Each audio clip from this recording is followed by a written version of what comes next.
Good evening, everybody. Welcome to the video, and I hope you have really enjoyed the part one of data modeling, where we modeled the complex scenarios here, right? Basically, we modeled a user can have many tickets. A ticket could be assigned to multiple user, right? We drew all the access pattern, we did the entity, and we essentially designed our DynamoDB table, right? So let's take this even further, right?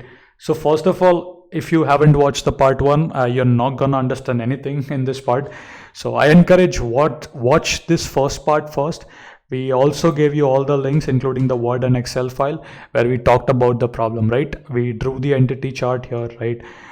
We did all this stuff in part one, okay? So I do expect you guys to see the part one. Unless you see the part one, this is not gonna make sense at all, okay? All right, the part two of this phase, right? So now let's spice up the game. So we have decided a new feature to be added on this, right? So now the user can also comment on the ticket, right? So there's a new entity called comment. We'll have a comment name and comment date. We want to see when the user commented, right? So what I want to do is basically now the access patterns for that would be, give me all the comments by a user. So for a user, what are the comments made by that, right? Give me all the comments on a ticket tag. So when somebody opens a ticket, I want to see all the comments that are there on the ticket, right, by person, and I want to sort it by date. So how would I do all these stuff, right? So how do I model this, right? Again, we did model this, the first phase. If you observe, I did show you the DynamoDB table and everything in action, right? Now let's take the game to the second level. So I want you to give you a minute, pause the video again, as I said. I told you guys in the first part as well, pause the video, I'll show you the solution in the next part. So what do you think, how are we gonna do it, right? So I hope you did think about it, and here is my solution. So the way we do that is, please do focus your attention on the entity first, right? So what do I need to know is basically, I need to know on a ticket, who are the people commented, right? So I need a reference of ticket and user in the comment entity.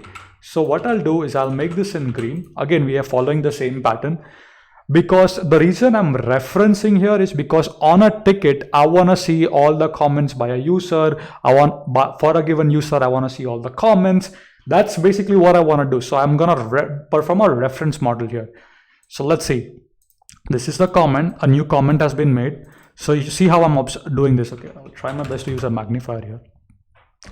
So comment one, right? See how I'm labeling comment #1 #ticket1, which means the first comment has been made on ticket number 1. The second comment has been made on ticket number 1, right? So that's that, right? Now over here, I have a entity, which I will show you shortly.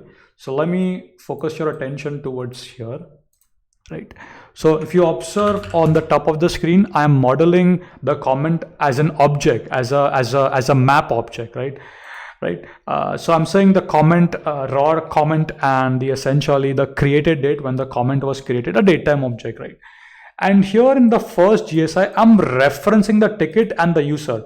So this comment was made on ticket 1, right? And was made by user 1, right? So if you observe my ERD, I said to reference both the entities here, right? Which we basically did, right? As you can see.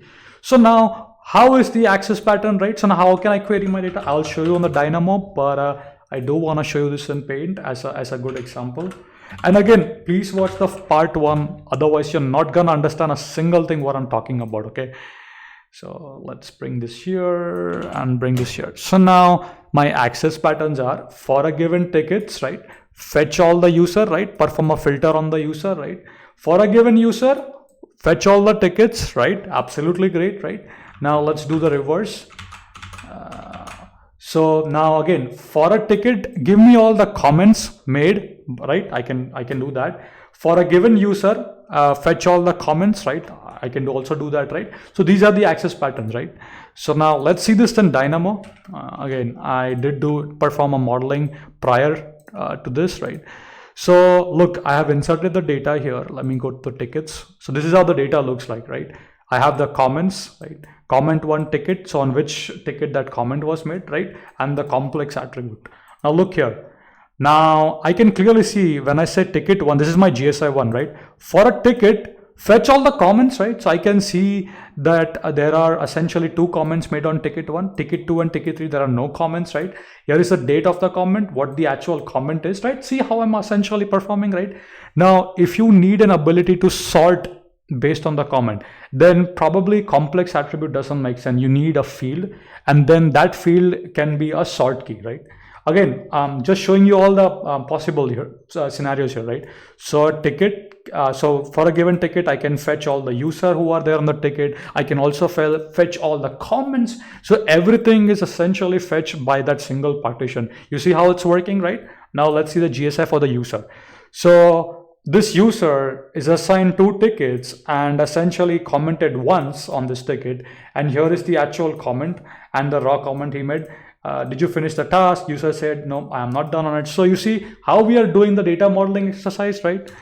Now, this hopefully made sense. And here is the second part or the teaser for you. Again, let's take this to a next level, right? Now, each ticket can have several watchers, right? Which means, let's say a product manager assigns a ticket to 2 developers. Now let's say the director wants to see what's going on, what's going on the ticket. So he can essentially be a watcher on the ticket. So a given tickets can have multiple watchers, right? Now next video will essentially tweak this design and add that new feature, right? So again, start thinking about it. How are we going to change the model that we have currently? What I want is basically each ticket can have several watchers, right? Watcher 1, watcher 2, watcher 3, right? And anytime somebody decides to watch on a ticket, you can also email or broadcast those notifications through DynamoDB streams, right? But again, let's not go too crazy and focus on data modeling. So far we have, we have incrementally adding in our data model, right? So now, as you can see, these are all my access patterns. Here is my design, my DynamoDB design, the first phase, what it looked like. Then we added a new feature called comments. Now this is what it looks like. Now the next part is add watchers. So each ticket can have multiple watchers. And one more thing, hold on. I also want to see maybe what else we can add on a ticket. Maybe a sentiment, an NLP, like what's the sentiment, whatever, based on the text you add. Is it too rude? It is too direct, something like that. So we'll add a new feature onto this, right? So we're going to keep progressing this model, hopefully, right? So yeah, I would say watch the phase 1, part 1, where we covered basics and all the resources are given right in the description. So please do check that out and check out all the Excel and the Word file I gave, because unless you download, sit in peace and read all these resources, you're not gonna understand, guys, right? The best way to learn is to try it out. So please try it out, download NoSQL Workbench and try this out, okay? And if you get stuck, simply comment on the video or send me an email. If I have time, I'll personally try to help you out. As I said, I use the word try because I get hundreds of emails right every single day. So I use the word try. I'll try to help you out. So I hope this video was useful. Now in the next part, we're going to add more features to our DynamoDB table. Okay, so stay tuned for part 3.